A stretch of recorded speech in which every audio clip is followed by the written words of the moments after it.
Hello, everyone. This is Tammy Fisher within the Doll World, and I'm here today with my wonderful co-host, Miss Georgette Taylor. Hey, everybody. Hey, Miss Georgette. And today we're having a fangirl moment because we're interviewing people who I have wanted to meet since before in the doll world ever existed. So we're meeting Nik Moronese. Yep, it's me. And Marie Lebreton. Hi.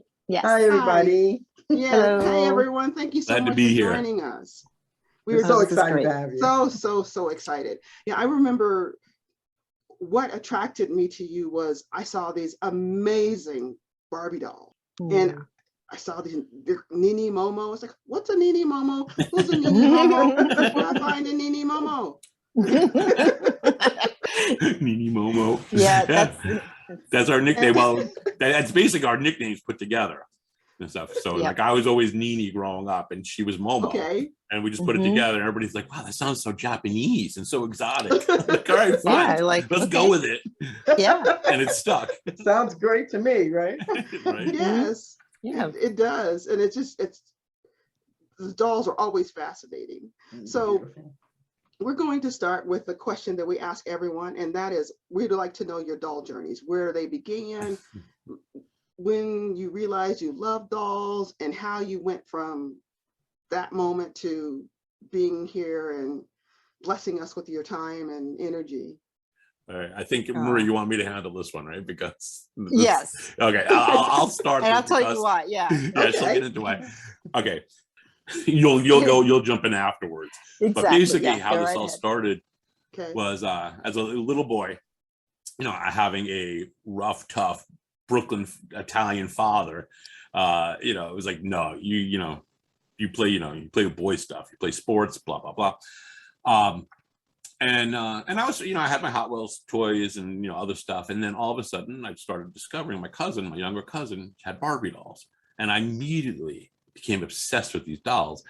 And it was just so much about the details, and they was real to me. They looked real, and I just became obsessed with them. Basically, what would happen is that my mom and dad knew that I had this weird obsession with them, but they would try to keep me away from them by buying me like these boy dolls, like Western toys, and I'm like, this is garbage. Anyway, long story short, I started borrowing my cousin's dolls. They started secretly appearing in my house. And then I started doing it to all the kids in the neighborhood. So all the girls in the neighborhood. So my journey with dolls started with theft. So basically, How old were you? Oh my God. I think it started at about 5. Okay. Wow. Yeah. So, I was a thief at a very, very young age. But and I was just obsessed with these dolls, and I'd lock myself in the room and play with them and stuff. And then of course I got in trouble. I had to give them back. I did finally get a couple of dolls legitimately. And then from that point on, I was obsessed with them, and it was very, I was very secretive about it, because there's a little shame involved as a boy. But I think there's a plus side to that, because of that obsession and that love of the Barbie dolls turned into what we have now, which is Nini Momo years later. And stuff. And that's where Marie came in, because Marie was not a Barbie collector. I became a Barbie collector later on. As soon as I was able, I had my own money and stuff, I would be buying my own dolls and stuff. And I was a collector at the beginning. And then basically how this all turned out was that also along the way, I had a big fondness for pageants, like the Miss Universe, the Miss USA, all that stuff. It was always like a family event in my house growing up and stuff. And I just, that was also a love of mine. And basically, I always had this fantasy of taking these Barbies and having them compete in pageants. And it's all about fashion. That's basically what it was. And also a big part of it for me was also the exoticness of like a Miss Universe pageant. I mean, you have so many different women, it's not all these blonde, and at the time by the time of the late 70s, they started having a little bit more variety, not like they have now. Now it's amazing the variety that Mattel's put out. But back then, I was always seeking different varieties. They came out with Dolls of the World, a collection which had a lot of Asian, a lot of like, they had African dolls. It was like, oh my God, this is amazing. So I always had this fondness for that, and eventually I really wanted to do something with this. I had been a fashion photographer, was not making money, loving what I was doing, but just not going anywhere. Marie had just left her job. She sewed. She had always sewn. Her mother taught her how to sew. And I just had this idea once, like, listen, I caught wind of other people doing this one of a kind stuff with redressing Barbie dolls. And I said, listen, why don't we just try it? And that's where it started in 1995, 96. Yep. And to add to that, I mean, growing up, I had dolls and I played with them and everything. And I wasn't like, my having fun with them didn't really go that far. I didn't collect them. I think I made a couple of things for the dolls that I had to wear. I think I had my mom make something, but nothing extensive, really. I was like, okay, I was done with them when I kind of grew out of it. But I had no idea that the collecting that went on, around me. I had no clue. When I went to Nik's house before he moved out of his parents' house, and I saw all the dolls he had, I was like, I couldn't believe it. I mean, I mean, I knew younger kids who had dolls and had them in piles, and cousins and whatever. But I was like, I had no idea. I mean, thing is, I didn't look at Nik saying, "Whoa, that's weird." I was like, in general, I was like, how can an adult have so many dolls? I just didn't get it, So, and that is weird. To me, I mean, look, I mean, I get it now, but right. But you weren't a collector or anything. No, you didn't understand that world. I get that. I was like, this is interesting, and but I also loved sewing. So when Nik did tell me about this, and we went to a small doll show in Rockville Center in Long Island, and I was like, this is really, really interesting because it was like mini fashions. I was like, wow, this is interesting. And then at that point, I'd seen some of the more expensive collectible Barbies, that Nik had, the Bob Mackies, some of the dolls of the world, more focused on fashion.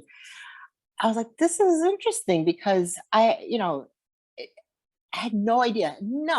I've seen the dolls. I mean, you go to the store and see what they wear, but connecting the world of fashion and the doll itself and the small sizes and the details, I was blown away. I had no clue how we were going to do this. And Nik would tell you, how I would think too far ahead, like, wait a minute. Okay, we got to do this. We got to make this many dolls. We got to figure this out. And he's like, just stop it, just relax. I honestly, I mean, thank God we're in our 25th year of business. And I think the best thing to do sometimes is just really go for something and not overthink, because then you start getting scared and you're like, oh my God, what if we don't succeed? But I think for me, it was just more like, hey, look, we have nothing to lose. And for me, it was always a hobby for me. And I think for both of us, actually, it was a way of having a creative outlet. I think collecting Barbies for me, I was losing the interest because, when you have something mass produced like that, no matter what, no matter how nice it is, it's mass produced. It's not going to be the quality that you in your mind would like to see.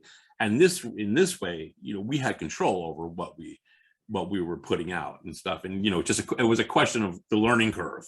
And that's where, I think I was starting to lose my interest in collecting. I wanted more creativity. Marie being the perfect outlet for that, because she was a sewer, and she was really good in, where she was then to where she is now. She taught herself everything, and the details that she does, it boggles my mind, because I can never do anything like that. I can only be like, just do it. This is what I want. That's all you got to tell. This is what I want. That's it. I'm out of here now. Yeah, exactly. That's what I was going to ask you, Marie. Were you sewing doll clothes before in general? And then I made adult clothes. I worked with the other life we had before and during this whole doll journey, with working with young women to do pageants and coaching some girls. I made some evening gowns. I made myself an evening gown. I was in a pageant once, and making gifts. I taught myself, and my mom gave me a great foundation for it. I would watch her do things, And again, I mean, I didn't sit there like learn everything. I just kind of picked it up a little bit. But working where I was, I had a healthcare administration background. I didn't have that outlet for creativity. I was really craving it, and anything I had like on the side, it's something I had to do for work or for at my house. I was like, I was more interested in working with my hands than working, behind a desk. And it kind of shows you like, wow, college education. I mean, I'm grateful for that, and I use my, the knowledge I have in my other interests and whatever. But I didn't have that creative outlet, and so I'm grateful for that too. So I didn't. The first time I made a dress, it was dreadful, but I learned, and I just kept on learning, and I had nobody else to tell me but Nik, like, what do you think? He's like, okay. That's not a Nini Momo right now. Just so you know. Not at all. Some of our earliest Nini Momos, though. Sometimes I see them on eBay, and I'm like, oh my God, I'm gonna buy it just so I can burn it. Those are funny. Nini no-nos. Nini no-nos. Nini no-no is right. I mean, you think about 25 years. I mean, we've made over like what? It must be about like probably about $10,000 by now. Wow. Yeah, I mean, definitely over $5,000. 5,000, definitely, easily over 5,000. Wow. Yeah. So I would say more towards 10,000. Yeah. With our collections every year. Yeah, I'm sure it was a learning curve for that, because because we talked to a couple of designers, like we talked to Byron Laws, and so he's a designer. Wow. So how do you take that design and put it onto something really small? And the same for you, Marie. It's like you used to designing or sewing for people, for regular size people. How do you take that and then shrink it down to a 12-inch or 14-inch doll? Or 16-inch doll, or whatever doll you're working on would be so challenging. It is. I mean, I learned quickly, though. I did some of the things that were important to Nik and myself is a scale. When you're looking at fabrics, they can be inspiring, but not everything can work for a doll. And I think we're so excited to see where this was going to go. We started just to soak in as much as we could. I mean, we had to learn a lot, and we made mistakes, but I started to really look at things differently. I think just looking at the scale of things, what works for a doll, what doesn't work. A lot of the sewing is the same as we would do for people. I mean, it's, there are curves, nothing's a straight line, on a body. So you adapt really. And I had some funny questions where people would say, well, how do you sew that? Like, do you have a tiny machine? And I was like, yeah, I heard that. Okay. All right. And now what about my hands? I can't shrink my hands, but but it was fascinating. Even that question was funny, and taught me a lot. People, their expectation of like, how do you do this? And just, you use the same skills, the same knowledge of, just design. And I'm always learning. I mean, Nik says, well, with 25 years, we should know what we're doing. And we've learned a lot. I mean, I know I have, and Nik has, but I'm always learning something. I'm just looking at current fashion, and just being inspired. So if I want to do something, I just look at it, just really study it, and then see, okay, what can I do to make it scale down? And I mean, there's math, that works. I mean, math was important in school, and it still is, and very cool. So to try not to limit myself. I think we're lucky though, because we also have a very good customer base. We had some of our customers have been following us for 20 years now. Yeah.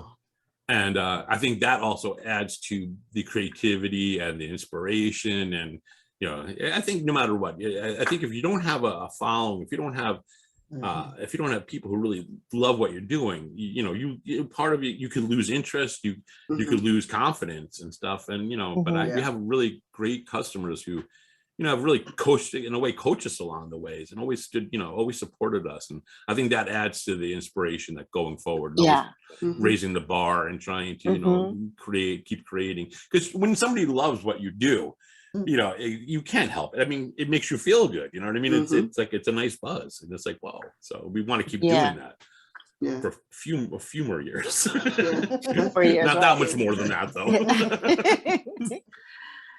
So I want to ask you a question. I want to take you back because a couple of questions from some of the things that were said early on. One is, when you got your first legit Barbies, who bought those for you?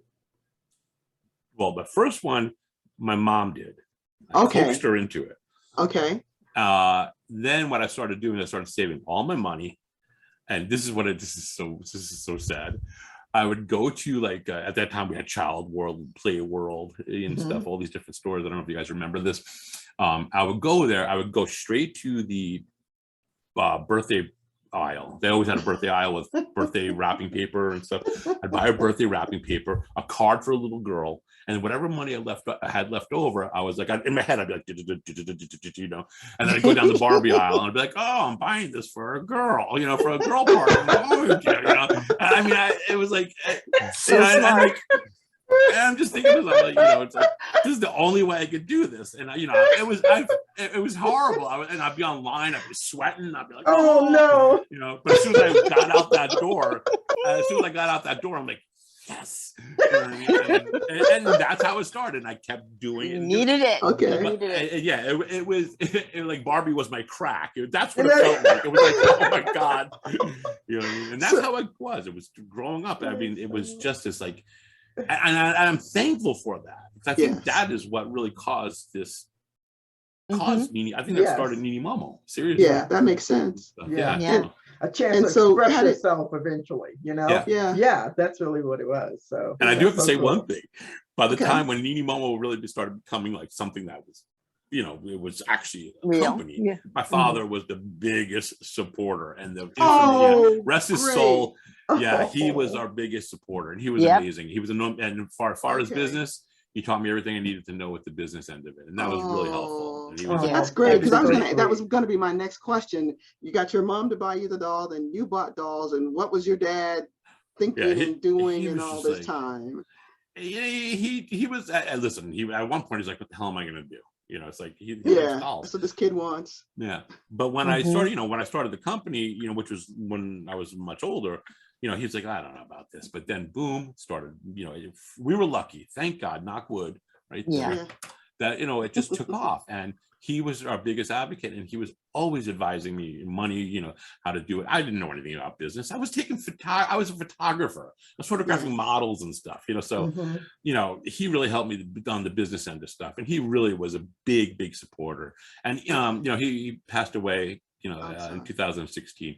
But I know he's watching, and he's like, really, like, even now doing an interview like this, I know he's all like, oh, that's my son. With his Barbie dolls. That is so cute. That is so cool. Yeah, that is so cool. So it worked out. It worked out. And my other question from at the beginning was, how long have you known each other? That's what did you grow up together? Yeah. Oh my God. It feels like it. Growing older.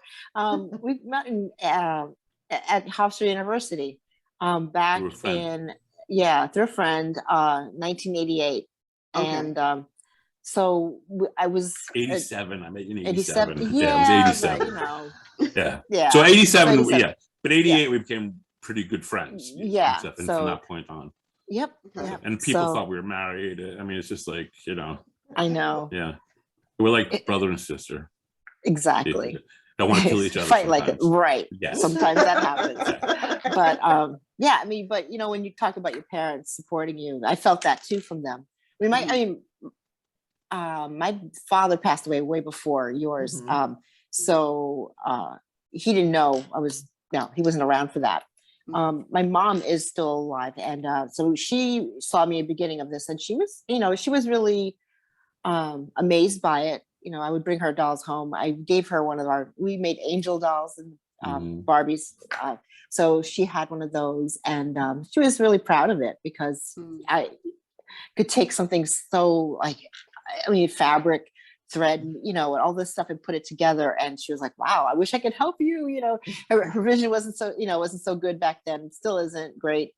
But She, oh, I But wish I could she help laid you. the foundation for it. She which is did. amazing. I really learned a lot from her, and um, you know, so she was supportive of that, of my efforts, and it was a big.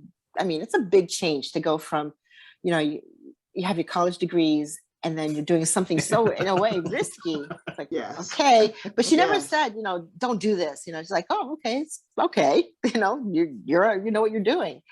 And then with Nik's parents, I loved it. You know, that, you know, they were so proud of what we did, and would tell their friends all about us, and you know, so they had a whole network of people knowing like what we were doing. I was like, wow, this is, you know, I felt really cool. I mean, I was much younger then. You know, 25 years really, you know, it's a big chunk of time. And I was just really young in that sense of like, wow, these old, you know, grown up people really appreciate what we do. And they have no connection to the Barbie world, you know, business and of all kinds. And so they saw it too. And it was very reassuring to see that they, you know, they could see a future, and we're like, okay, you know, because sometimes, I mean, I didn't always see it. You know, I wasn't a collector, but Nik did. And there were times when he wasn't sure, but we just kept on doing it anyway. And so I was glad that we've been on this journey together. Yeah. I've learned a lot. You know, That's learned great. a lot from them. Yeah. So you were saying that, Nik, that your dad taught you everything about business. So do you all make your living with Nini Momo, or do you have like some other side gigs or something? Well, Marie's a full-time employee of Nini Momo. For me, I do have, well, now that my father passed away, I basically took over his company. And I always worked for them also. And Marie did part-time work for it too. Yeah. My father owned a bakery, which was, but an industrial bakery, not a commercial bakery, not like a nice little cute, like, you know, you know, it was, you know, conveyor belts of bread going around and stuff. And eventually it turned into where he ran a depot out of another bakery. So I inherited that depot, which I'm in charge of all these different drivers who deliver Italian bread throughout to restaurants, to 7-Eleven, to schools and stuff, all throughout the tri-state area, but mainly Long Island, and then Queens, so a little bit of the city too. So so that's the other. It's not our only form of income. Okay. Yeah, I was just wondering, and the reason that I asked that is, and we asked this in a good number of the shows, we support artists, and so many people are told they're artists and they want to make money in art, and they're told by their parents, you can't make any money, you can't make a living, there's no money in art, you need to go and get a real job. Get a real job, right? So we always ask people, yeah, sure, yeah, are you able to make a living? Because we want to support them, and we want people to be able to say, well, you know, look at you know, whoever who exactly. And it's interesting you say that, because like I joke about it with Marie, that if we were like in Iowa, for example, we could totally survive off of just Nini Momo easily. You know what I mean? But when you're in New York, I mean, New York, oh my God, just the taxes alone, it's like crazy. But but I'm trying to think, like, I mean, could we? Probably could, but you know, I think when you're in a place like New York, it's like, you know, you need more income, but it's not impossible though. Right. You know, it's absolutely. It's I mean, you could choose how to live, but you can, I mean, it's tough. And doing what we do as artists, I guess it depends. I mean, our audience, you know, our customer base is one thing. If we were doing different art, different medium, maybe you know, who knows? could see it easier or maybe even harder, you know. So so we kind of lucked out in a sense that we were lucky where we caught it, the timing that we caught it, right when the internet became big, and you know, just right you know, right around that time, that archaic those archaic days back then. I think that was a big part of it too. I think we were lucky. We were definitely lucky. And I'll say also, because not many people were doing it as much, because I'll be honest, when I look back at our dolls at the beginning, I have to be honest, I can't even look at them now. But it's a learning curve. And back then, it was different, Sure. and it was different price point. And, people, I think, were just excited to see something new, that was being done. So that was a big part of it, So going forward, now 25 years later, Wow. I think, it's patience. It's patience and, and quality. You have to always become quality. Yeah. And you have to have creativity. I do think you have to be able to continually raise the bar and make different things. If we were just doing the same ball gown, or, you don't want to do the same style because it gets tiring and stuff. Yeah. You want to keep your customers interested. It's very important.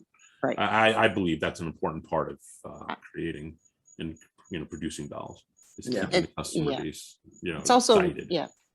It's also important to keep it interesting for us too, because it takes a long time. Well, it's relative, but there's a lot of it's very tedious work and labor intensive. And absolutely, if it wasn't interesting, if we didn't learn different things, and the inspiration coming from the fashion world, also from our customers, also saying, what they like, what inspires them. I don't know if I could do it. And honestly, I can't see myself just a conveyor, like a what do you call it? Assembly line. I never could do it. I would just be I'm out. It's certain things. I mean, I could do multiples, sure, but I have this I don't know, maybe it's just my tolerance level of it. I lose it. I just zone out. Like, this is not for me. Like, for example, when the One of a Kind Doll Festival happens at the TWA airport next year, we have to make 120 of the same doll. And it's like that is always like a grueling process. Like, oh God, we have to make the same thing over and over again. But that's where we do have other people who do work with us. Like we have a woman that used to work with us that comes back and does that kind of stuff for us. You know what I mean? So we're able to outsource it to her and stuff. And so that keeps us working on our regular collection. Okay. And also we know that she's, she knows our style, so she knows what to do and stuff. Right. Yeah. And we do have somebody else who works with us too, which is actually my husband, which I don't think you guys met, who he does he does all the painting now.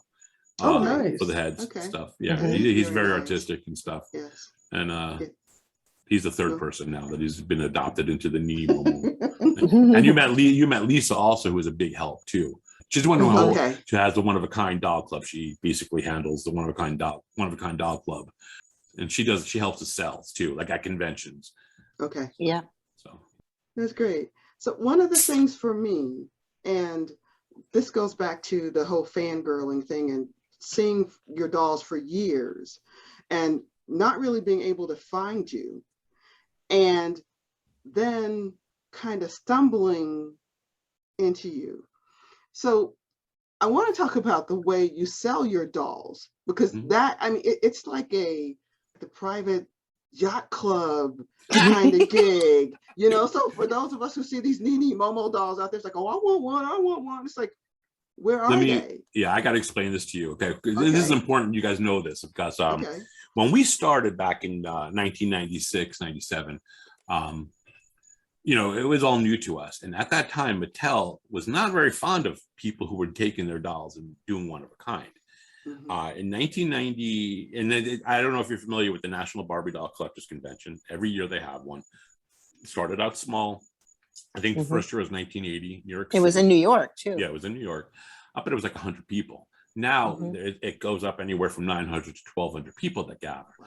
Well, back in 1997, 96, 97, when we first started, we went to the 1998 convention in Atlanta, and then the 1999 one in Pittsburgh. When we were at the 1999 one in Pittsburgh, a whole bunch of executives from Mattel, the law department at Mattel, came up to us and said, well, you're going to be in trouble. They literally, these 4 women, and just said, listen, you're in a lot of trouble. I'm like, what are we doing wrong? Sure enough, 2 weeks later, cease and desist letter from Mattel saying what we were doing was not right. I had to hire an attorney. This is where my father, thank you, Dad. We decided instead of just shutting down, we were going to try to fight it or work with them or something. I mean, this is Mattel. I mean, we're nobody. Yeah. But going forward, I had to pay royalties. It was a lot of money. It's like over $40,000 later. We were able to have a contract with Mattel to keep doing this. But we had to pay royalties going forward, and it was ridiculous. But the good thing is, so we laid really low from 2009 on. I never wanted to be too far out there. I never went to a doll convention again because I was like, what if they come after me? Well, what I didn't realize, and somewhere around 2002, they actually, Mattel changed their attitude towards the one-of-a-kind doll artist, and now they embraced them. And let's get real, they realize it's actually good for the company. And but I'm missing all this. Marie's missing all this. We're not part of the Barbie world, really. You know, we're missing out. So finally in 2007, I said, no, we got to start this again. So we went back to 2007 after taking basically almost a 10-year break. And, you know, people thought we were new. And I'm thinking, we are not new. And then we had to really sort of like we had to rebuild up again after that.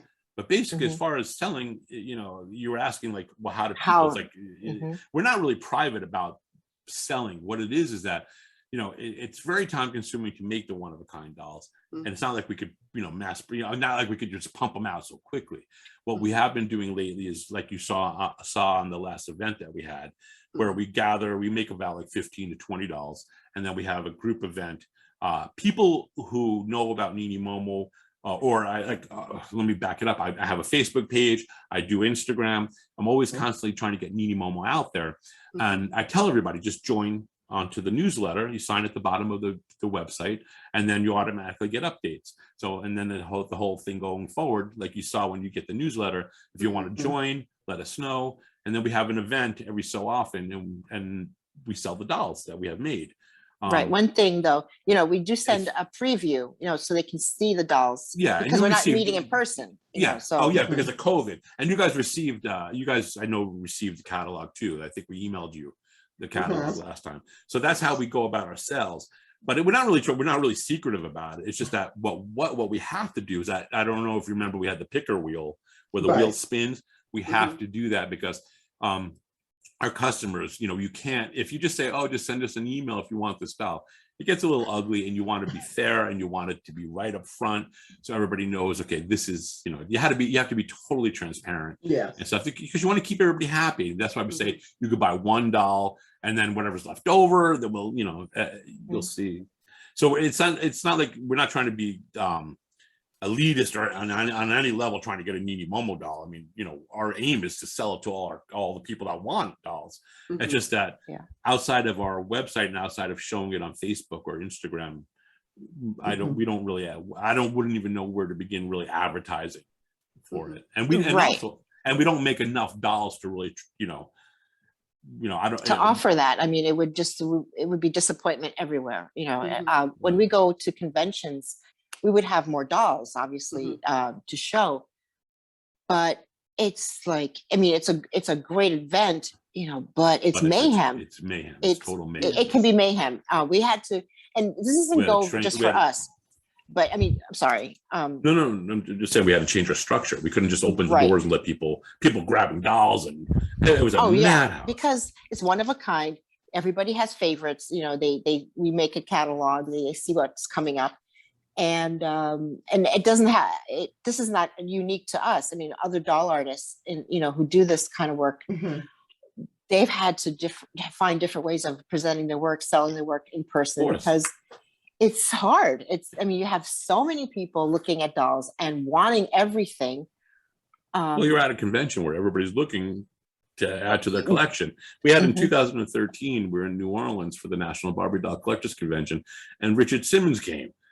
And we had our opening and stuff, and people were waiting online to get into the opening for a long time. And then, we're not even open for more than 10 minutes. People are grabbing dolls. It's like the seas parted, and Richard Simmons walks in, and he's just like, "I'll take this one. I'll take that one. I'll take this one. I'll take that one." And he, of course, it's exciting because it's like, okay, he bought 22 dolls from us. Okay. We had about 75 with us. Yeah, about 75. Yeah. But there's customers who were like they're like, well, I want this doll. I wanted that, So, we started thinking like we have to get a better structure. So, every year is a learning experience. But now what we do, everything is an invite. For example, at the National Collectors Convention, we send out prior, if you'd like to come to this, let us know, blah, blah, blah, blah. Because otherwise it's just a madhouse, and you have to get the serious collectors to be Right. there. Otherwise, people just come and. Yeah. And that's the thing, we're constantly learning. Yeah. We're still learning now. Even COVID made us have to change everything, but it has worked out good. It's worked out good with the way we have been doing it. So I'm happier this way, actually. Yeah. I would think you would be, because what we saw when we were there, and for those of you who've never attended an event, they send out the catalog like 72 hours before the event, something like that. And you decide if there's something in this catalog that you like. And let's say there's 20 dolls, because there's not like a ton of dolls in there. And if you like something, then you respond and say, yes, I want to attend. And what they do is they put your name on a little, it's like a Roulette kind wheel, of right. wheel. It's a it's a digital roulette wheel, and it spins. And when your name comes up, they ask you which doll you want, and you buy it. So it's relatively, I'm gonna say it's relatively organized, but you can still, it's like the people and the excitement. It's exciting. I was expecting it to be like quiet, like the high rollers room. And it's like, and maybe the high rollers room isn't quiet. I assume That's true, right? When I walk by and I'm in Vegas, I don't hear a whole bunch of racket, but I'm not a high roller. So. I mean, us doing that wheel has really, but that really changed a lot, because it really made it very transparent. So we did have customers in the past who were like, why did she get this? And then we had certain things where we had oh my God, guys, we had a cart on our website. So when the dolls would come out, you could put it in your cart and then you could pay for it. Well, some people we had offer layaway plans. Right. Well, the website doesn't acknowledge handle that layaway plans. So they have to get in touch might with have us put it in right their cart really fast, thinking they're buying it, and it'll say sold to this person. But somebody else would come along, not realizing it, pay in full, and it takes it out. I mean, it was a nightmare. So wow. And in order to have our website, the people would build us something, a certain thing for us, but the amount of money we'd pay to have that wasn't worth it. So that's why the best thing to do is to do events like we're doing right now, where it's like we have that wheel picker, and that's fine for COVID. And in person, what we did was that everybody gets a number, like sort of like a lottery number. Okay. And then what we do is there'll be maybe 60 people at this event. We always have a very, very big suite. And we serve cocktails and stuff. And I would love it if you guys come to a national convention. It's a lot of fun. We have it's cocktails, there's food, you get to browse the dolls, and then we just start picking numbers out of. Okay, you don't have to keep asking us. We'll be there. Exactly. Yeah, thank God if we have no COVID issue. That would be a great thing. But and it's fun though, and that's the thing. It becomes fun, and and it's fair again, because you're picking a number, and if that person has a number, they get to choose a doll. No favfavorites. So we can't do that. Well, we need to be the favorites. Well, I mean, and it's tough, because it's like we have customers that have bought more than other customers, and they're like, well, why can't I have first dibs? And the point, you feel terrible, but it's sort of like you have to be fair. Yeah, you do. And when you're being fair about it, it also makes the dolls in general more desirable, because you have that wheel, and it is like you said, the high roller thing, where people are like, oh, I want my name to come up. And then I get nervous too with it. I get excited for them too, because I know what they like, and I'm like, oh, I hope she gets it, and like the Tuskegee. Oh my God, two events ago, we had the Tuskegee Airman I sent you pictures of him. Yes, great, beautiful, really cool dude. Yes. And there were three that were just I probably would have tried for that one too. These three women, I swear, if they were ready to kill for this, and I just held my breath, and I just spun the wheel, and Julia got it. No, not Julia. Deb Carter's mom. Yes. Yeah, she wound up getting it, and everybody was cool. Everybody was they were like, look, fair and square, but you could just tell the tension. It was like, but it's fair. At least I know going into it's fair. Right. No one ever, after we've done a few of these, no one ever says, they were disappointed. But they totally accept it. Yeah. They can't be angry. Because it's right there. You're showing it to them. Yeah, and everybody's seeing it. So exactly. You have to be that way, because when you have collectors that want a one doll, You know, sometimes we make dolls and I'm like, I should have just made 16 of this one doll in different colors because this would have sold 16 times. But we don't do that either. So, you know, Right. Yes. so. Yeah. I wanted to ask Go you ahead. about your designs because I know you use a lot of crystals on your work in your work, right? So did that start out in the beginning, or when did you decide to you know what I mean, to showcase that as your style per se? Because that is really your style. That has become a signature style for you guys. And so when did that start? That we had, because our biggest thing used to be the hand sewn beadwork solely. And then when every once in a while we're incorporating the crystals and stuff. But then what we started realizing is that the crystals, I mean, good crystals, not like, you know, not, you know, no bottom of the barrel crystals, but like Swarovski stuff of that sort. I mean, we're able to actually get better at detailing with designs. I mean, there's certain fabric you can't sew hand sewn beadwork on. It won't show the same, so you're wasting your time. It's sort of, I think what happens with, although hand sewn beadwork has its great places with our dolls, you can't do it for everything. What you can do with Swarovski crystals, for example, is the detailing is better. You get more bling. You get, you know, and it's actually, to me, I personally think it's easier to work with. More expensive, big time, but you know, but in the long run, it all balances out because I think it could be a little less time consuming. But I think with the crystals, I think you're able to get detailing better. You're able to do details better. You're able to use a lot more fabrics that you want to use with those crystals. Oh, really? Yeah. Really? Because because sometimes, you know, it's hard to hand bead on chiffon. It's a nightmare. nearly so impossible. The crystals are more delicate in the sense of when you use them. Yeah, they're better. Is that what it is? When you apply the crystals, so like for example, to chiffon, it's better. It's a lot. You know, once you start sewing chiffon, you could pull it, and once you get a run in something like that, then you have to do it over again. You know, and so I mean, I love working with Swarovski crystals, and you know, and the thing is, that Swarovski crystals are not making their mass-produced crystals anymore for the market. Yeah, I heard that in your last. Yeah, I remember that. So, last sale you were saying. I stocked up. I stocked up. You know, so we got a while ago, and they still have them around. But we've been enjoying using the crystals lately.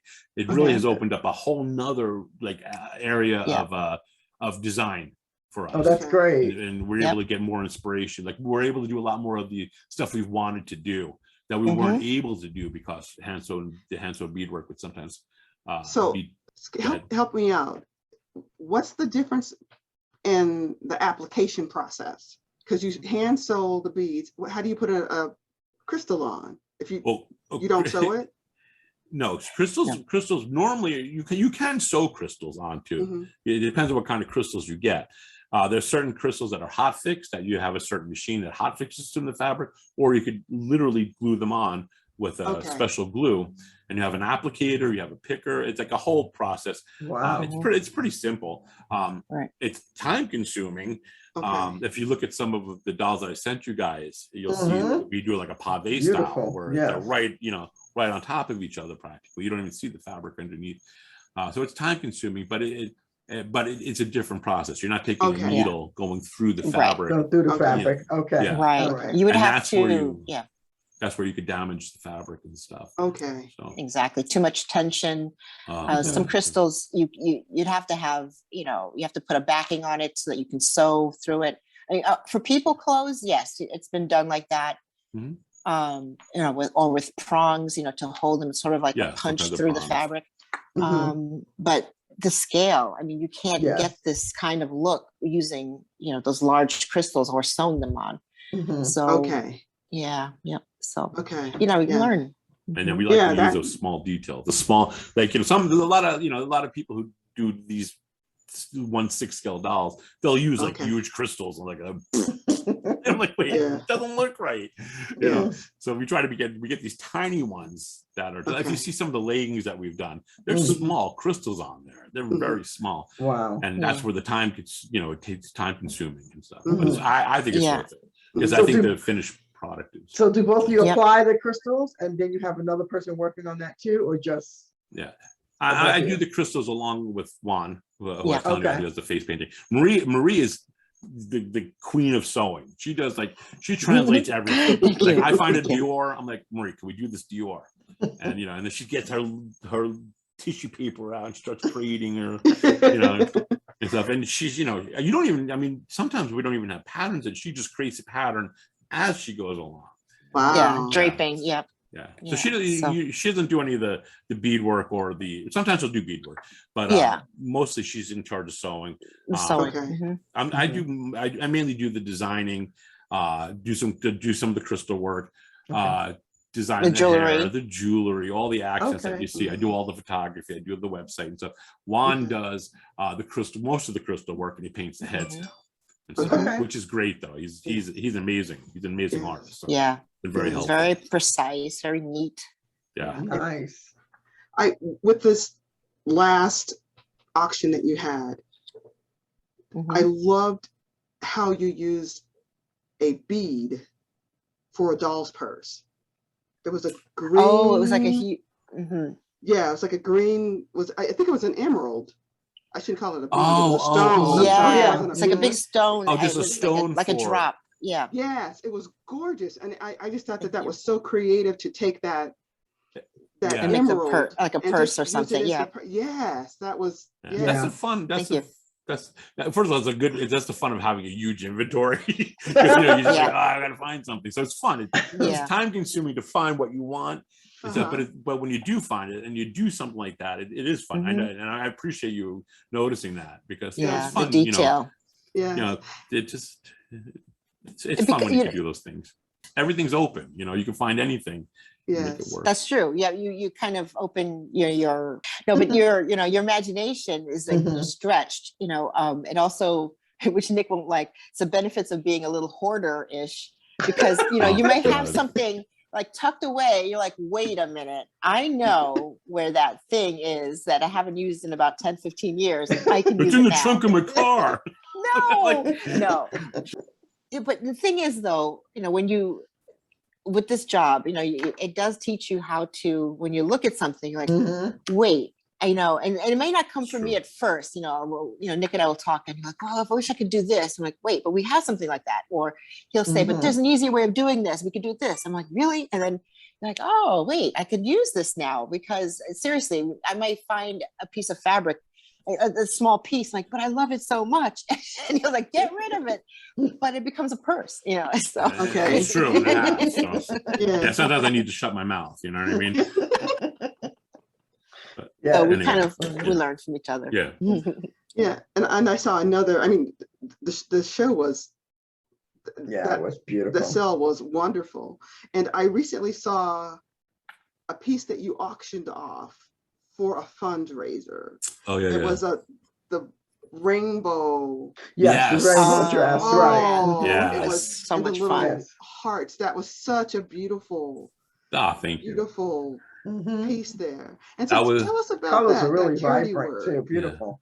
Yeah. Well, that was a doll that we entered into. We donated to the 2021 virtual Barbie doll, National Barbie Doll Collectors Convention, because it was, because of COVID. And basically the theme of this year as the 2021 National Barbie Convention was Barbie Inspires. Every year there's a different theme for the convention. So as an artist, you're like, okay, well, Barbie inspires what Barbie.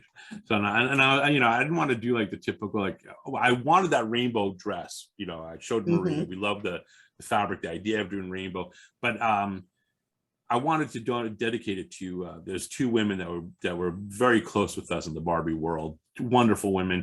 They passed away in the last year and a half, and nobody's been able to celebrate them because of COVID. So I dedicated it to them and stuff. And that was sweet. Yeah, so it was basically Barbie inspires love and hope, because rainbows signify hope too. So it was for them, and and we brought in over $7,000 for the charity, which was helping kids who don't have the funds to have technology for school, and for that that was the charity. So we were proud of bringing that money in for them and stuff. And that doll itself had, I can't even remember how many crystals were on that, but it was a lot, because if you and they were small. Yeah, and that was a ball gown, and it was just like, It was gorgeous. Thank you. Yeah. Yeah. Thanks. Thank you so much. But yeah, we're very proud of that one. We're really That's happy. good. Really and gorgeous. and that's Thank you. one of the things that we love about the doll world. There's so many big-hearted people, so many people who give, and the doll world blesses the community in so many I think ways. so. This really does. Yeah. I agree. So that's cool to make a doll and the for the doll to sell for $7K and for the doll I know. that money to go to help children It's with their education. That's amazing. Yeah, That's that is great. beautiful. Thank you for blessing those children. No, we're happy to do it, and that's the thing. It's fun when you be creating for a charity and see these people who are buying the dolls, and you know where it's going. It's like it's like wow, it's humbling. It's humbling part, but it's also just like wow, this is so cool. It's like it's one of the highlights for us too. I mean, it's true. I'm gonna be honest. I'm business. I want to sell my dolls, but this is also a beautiful aspect of also being part of the Barbie. In our case, the Barbie doll collectors world, where we do raise money for charity. Right. It's been really good over the past 25 years. Yeah. Basically. Yeah. The other doll that I thought was just stunning, I just thought it was so cool, was the monarch butterfly doll. Yeah. Man, when that I saw the back of the doll, but when I saw the other picture with her dress just filled with all of these vibrant crystals that look just like the butterfly and beads. Yeah, so that was gorgeous. Thank you. I love that. I absolutely love that doll. I love that doll. That was mostly hand sewn beadwork there, because it could have gone either way. We almost went with crystals, but we were like, oh, let's just try the hand sewn beadwork. Yeah, it would have worked either way with crystals or hand sewn beadwork. Thank you. Yeah. It's so gorgeous. Thank you. That's one of my favorite ones. I love that doll. That was my favorite too. I thought it was really beautiful. That's what those kind of things are so much fun when you see like some fabric that inspires you. I mean, it sounds so cliche, but I saw a butterfly. But sure enough, that's what started it, and it goes from there. No, that's beautiful. Very vibrant and just rich. It was just wow. I was like, wow, that's so cool. Yeah, like that's so cool. Yeah, I love when we're able to get what you have in your head when it translates to the finished product. It's for us. It's so exciting. We're like, yes, we nailed it. This is what we wanted. So it gets it's like a natural high. For me, it's a natural high. Yeah, and that probably takes me back to like my 5-year-old, 8-year-old self. I did it.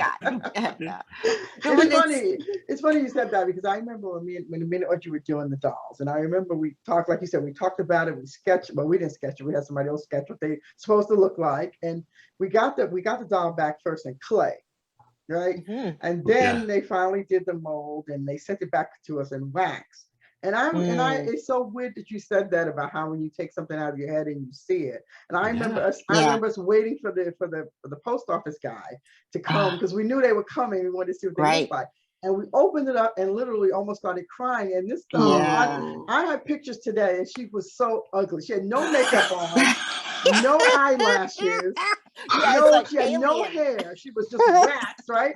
But it was so beautiful, because it was just like, we did this. It's coming to fruition. It's like what you wanted. It's amazing. This is so close to what we wanted, and it was just it was so funny. I just thought about that. When me and Audrey look at the pictures now, we're like, girl, she was not. Yeah, she had no eyelids, and everything was just blank. But we could see the possibility, and the fact that we could see the sculpt and what it's supposed to be. And so it was just beautiful. It was like, it was like that face only a mother could love, That's what I'm thinking in my head. That was our first collection back in '96. At the time, I'm like, oh my God, this is just so gorgeous. Only a mother could love. Now I look at it, I'm like, ooh. Now you look back at them and you're like, oh, what was I thinking? Exactly. Well, but you get have to that start feeling. somewhere. It's like a rush. It's like a total rush. And it's like, I love, it brings a certain pride, when you're like, wow, I did this, we did this, That's how you say too, Marie, when you translate like a Dior. I mean, some designers are just so incredible. That inspires me, and Nik too. And we're like, do you think we could do something like this? Or it's one thing to make it look like that. And we're just beyond excited and happy that it looks great. but I mean, between jewelry, between the designing of the actual clothing, I mean, I have a new appreciation of other artists, and it's like, wow, I learned how to do this, or you know, and then you just pursue it more. You learn more about like what inspired that person, or you know, what are the possibilities? What else can I do? And so that's why it's great to be one of a kind artist, because you're not stuck with one medium, with one style, with, you know, one type of customer, you know, it's just almost endless. And I mean, I'm grateful. I don't want to, you know, jinx ourselves, be like, oh, we're great, you know, we're at the top of this, because, you know, anything can happen, but you know, you keep learning, and and next time you do a doll, it's like even better. And you know, you never know what you can learn next. I think one of the things that make me the happiest about our company is the fact that, because the theme, we always had the same theme. It's a pageant theme. You know how you'll see if you miss this, miss that, whatever. But because we have that theme, we're able to totally open it up to so many exotic types of things. You know, our next collection, you'll see when I think you're going to be part of you're going to come to the event. You'll see we have a doll from Sri Lanka, and it's very exotic, you know. And then we have an African doll that's very, you know, it's the patterning is really cool, you know, like all that kind of stuff where it's like, it's not just like I said earlier, it's not just another ball gown, it's not just a dress, it's just you know, we open it up to, I think the ethnicities of the world is the fun part about it too for us. And I mean, I think when you compare us to a lot of people that do, well, maybe Barbies, would you say that, Marie? Like, we do try to get every single shade, color of the we rainbow try in there. we really best. try, yeah. You know what I mean? Asian, you know, I mean, and one thing I want to say is that also, and I had mentioned it in an email to you, at the end of each collection, what we do is like we have judges, like people from Mattel, designers from Mattel, all the different people. I'd love to have you guys judge too one day, if you're interested. That would be beautiful. And basically, it's like a beauty pageant. You go through what those collection is, and what happens that whoever wins, that person who owns that doll, they get a discount for the future. It's a fun thing we do for our customers and stuff. And you know, and we've been doing this since the beginning. So you know, we're a pageant theme, but we also host a pageant too for our customers and stuff, and it's fun. Nice. You know, that sounds, it sounds like that. It is a lot of fun. I get my OCD out that way. You know, I love a pageant. Yeah. But I would love to have you guys judge though. That would be wonderful. Coming up in the next couple of months, I'd love to have you guys. I'm going to. I'll definitely, if you guys are open to it. Yeah, that would be fun. That would be beautiful. Fun and no pressure. Yeah. No pressure. So that's a big thing for us too. I think being able to encompass all over, you know, the whole world. One of the other things I wanted to talk about with you all is, we've spent most of our time talking about your female dolls, but you also make male dolls. Yes. So you have this huge array of dolls. So you had the race car driver, Sophie, and you had I can't remember, was that the one with the cart, or was there there was the mechanic dude? Yeah, that's what okay. I was trying to remember if there were two different people, if that was the same one. Yeah, and they were just great. So it's not just a place to go to get the fabulous ball gown. It's the place to go to find a beautiful doll. Yeah, true. Thanks. Yeah. And thank you. Array, yes. We've been making Kens now for probably about the last 10 years. Yeah. We just started this last collection, which is it's a Ken pageant, basically. So it's the 50 states. So for example, the race car driver, he was Indiana Ken. He was representing Indy 500. The Tuskegee Airman, he was representing Alabama, because that's where the Tuskegee Airmen were, at Tuskegee over there in Alabama. The Michigan guy, he was Motor City, so he was Michigan Ken. So you know, he was sort of like the grease monkey, you know, all sexy and stuff. But it's so much fun. It takes you totally into a totally different realm of creating. Yeah, and that's for me. It's so much fun. I love the details and the 1/6 scale stuff. Oh God, I love that stuff. I love that. Yeah, and I get really worked up about that.